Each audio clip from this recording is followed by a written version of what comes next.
Good morning, ma'am, or good afternoon, ma'am. Or kahit anong oras mo pa ito mapanood. So, I will introduce myself first. My name is DCJ Wahing from BTVTED 1 LFSM. So, I will discuss about you as a moral.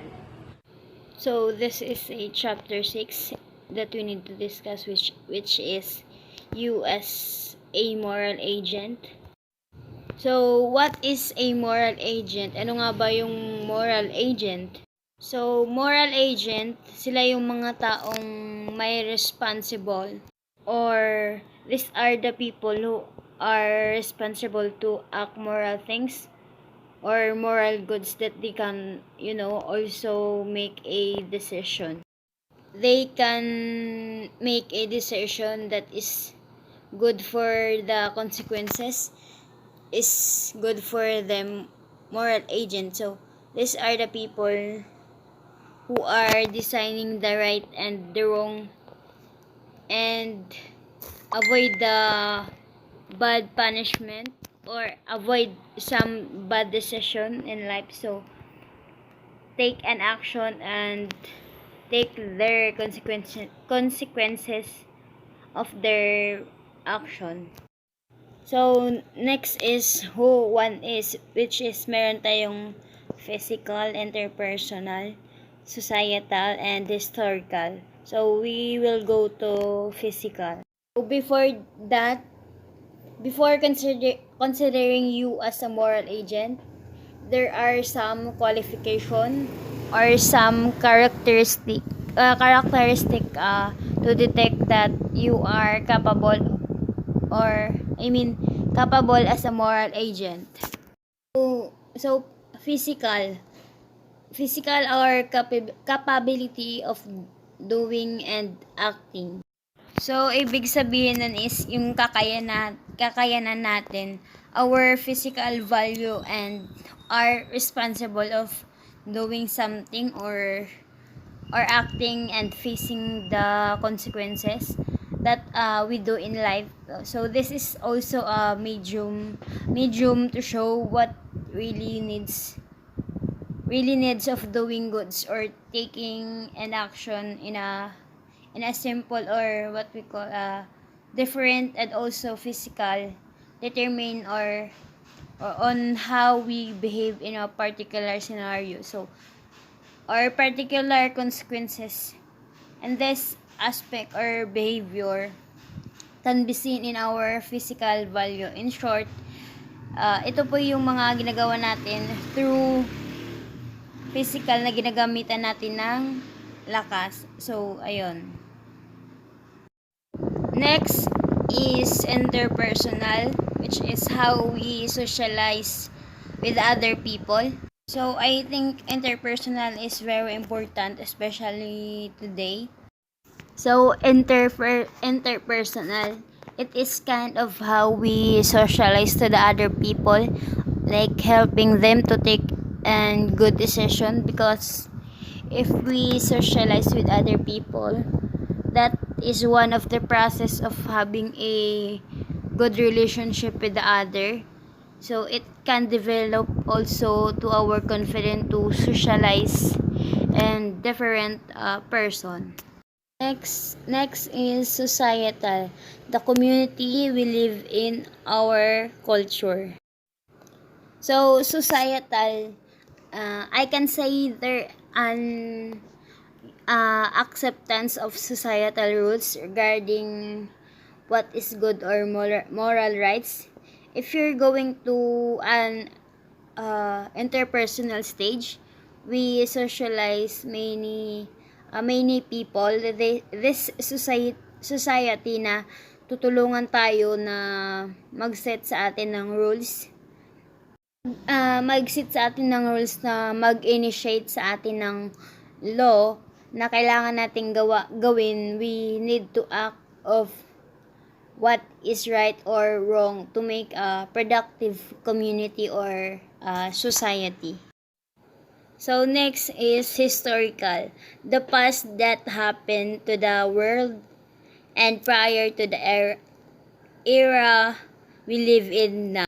Sa atin, marami ding mga historical na nangyayari na ginagawa pa rin natin ngayon. So, there are cases na kailangan nating bumalik sa dati. Kailangan natin bumalik sa dati para alalahanin yung past to take a better decision. So, like for example, may historical na pangyayari dati na kailangan nating balikan upang matuto or pag-aralan yung pangyayari na yun upang ma-apply natin sa sarili natin ngayon. Meron din naman tayong mga historical dati na hindi na dapat natin gawin para hindi na tayo magkaroon ulit ng yung ganong pangyayari na hindi na dapat natin gawin sa ngayon. Next is how moral reasoning is developed. So, we have 2 level, which is pre-conventional and conventional, and we have also a 6 stages about this. Pre-conventional is there are people or there is a authority. Pre-conventional, it is balik muna tayo sa how moral reasoning is developed. What kind of things we do or things that we need to do to make our reasoning develop or making our reasoning na mas maganda at mas ma-develop ng maayos. So, we will go to stage 1, which is when moral reasoning is based on it is good or bad. Pre-conventional, ito yung stage na where you have a certain or there are people or authority like parents or people that older than you who guide you and to take an action or avoid you to commit a mistakes or avoid you from punishment or avoid you for a bad happenings. So, sa stage 2 naman, when reasoning makes you choose that which brings you a pleasure. Something na that can give you us happiness or enjoyment na certain things as a person. So, kapag maganda yung stage 1 mo, so kapag maganda yung pinagbabasihan mo ng reasoning, magiging maganda din yung kinalalabasan. So, literal na it's bring you a pleasure. So, sa level 2 na tayo, which is conventional. So, this time, conventional, it is a level where people or a large group of people that your action must be, acceptable by others. So, we will continue to stage 3, where one's reasoning is confirming to the values of one's immediate group.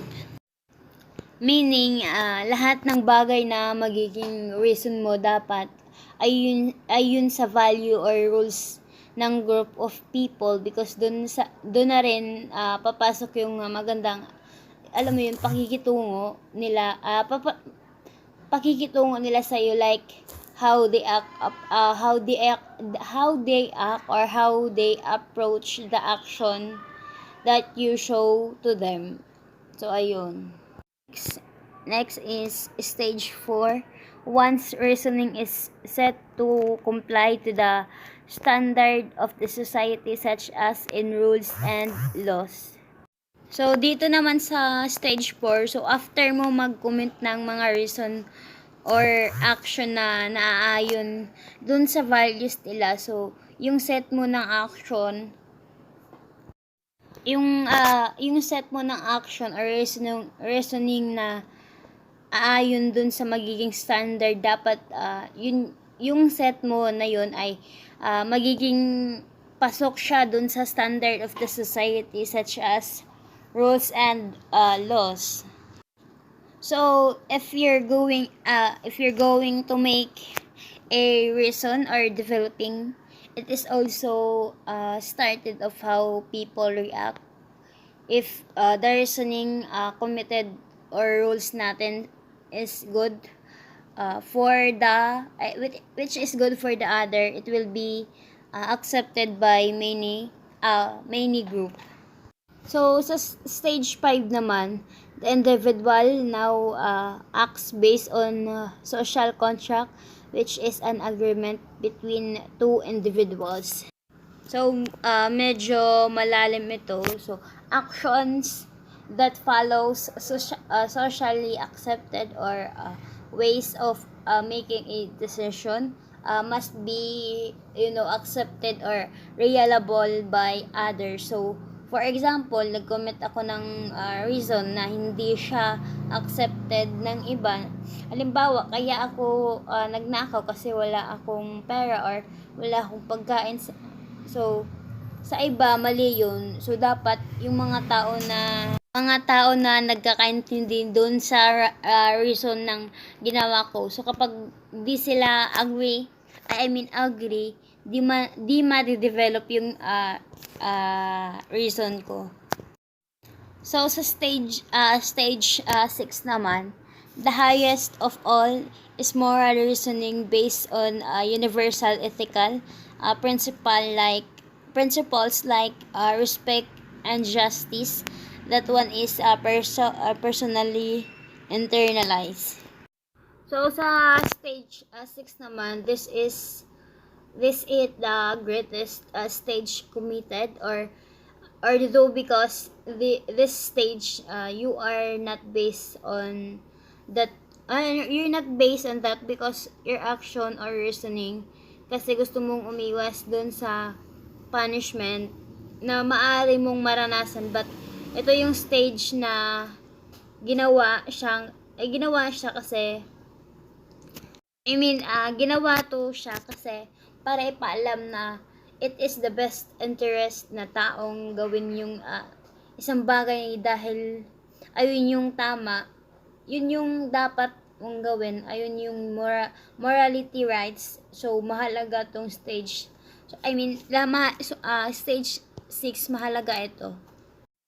So dito naman, ito talaga yung paliwanag ng stage 6. So reaching this stage, one is becoming a moral mature individual, free to use her own power of reasoning in case of moral choice and not remain a creature of blind obedience to either pain and pleasure or the demands of the group.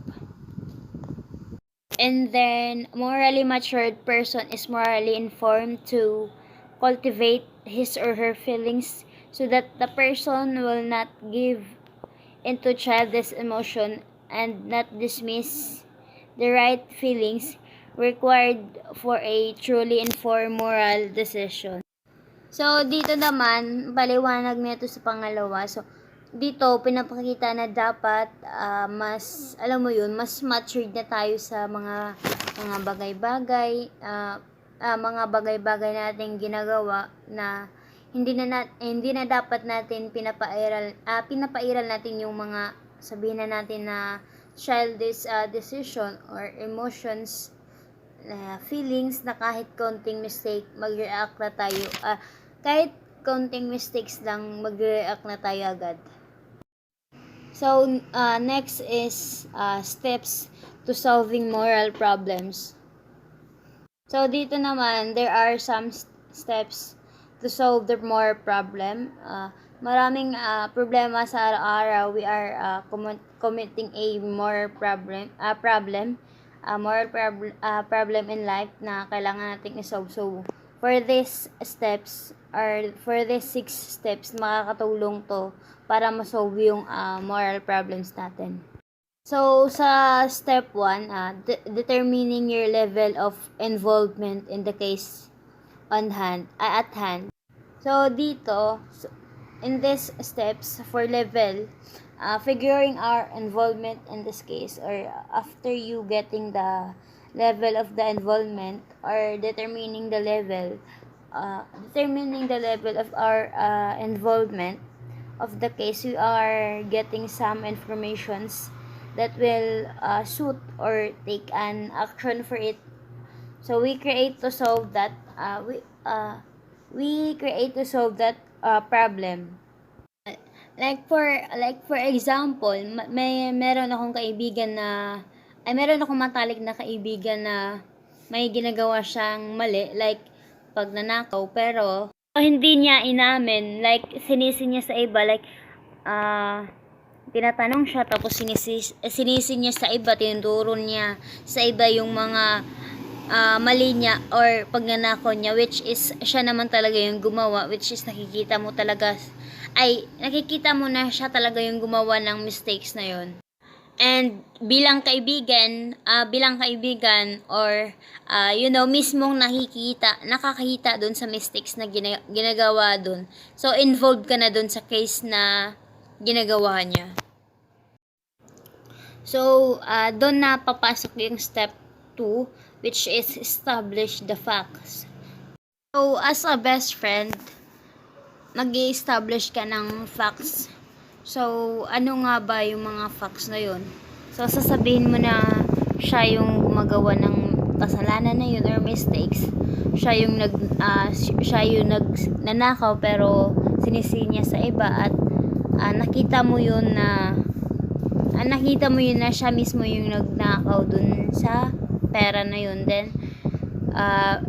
Then sasabihin na natin na siya yung nag-commit ng mistakes pero sa iba niya sinisi. Alam mo yung facts na siya yung nagnakaw or reason na sinasabi niya ay mali. So meron ka ng na-establish na facts na siya yung gumagawa ng mistakes or kasalanan pero sinisisi niya sa iba. So sa step 3 naman, identify the stakeholders, which is the people that might be affected by the moral problem or your decision about it. So yun nga, what is the effects of or who's the affected stakeholders na pwedeng madamay ng moral problems. Pwedeng ikaw mismong best friend niya na nakikita sa mga mistakes or yung ginagawa ng kaklase mo or yung best friend mo. Pwede din maaapektuhan din yung mga klase mo is one of the stakeholders na maaapektuhan ng mistakes na ginagawa niya. Syempre yung victim mag-comply yan about that happening, then walang aamin, so madadamay ka talaga as a best friend, and also the whole class. Ayun, nadadamay lahat kasi syempre yung victim isisisi niya yun sa lahat ng kaklase niya kasi walang umaamin sa mga pangyayari, walang umaamin kung sino yung nagkuha. So ayun, which is not good, kasi syempre ikaw ba naman pagbibintangan dun sa bagay na hindi mo naman ginagawa or hindi mo naman ginawa.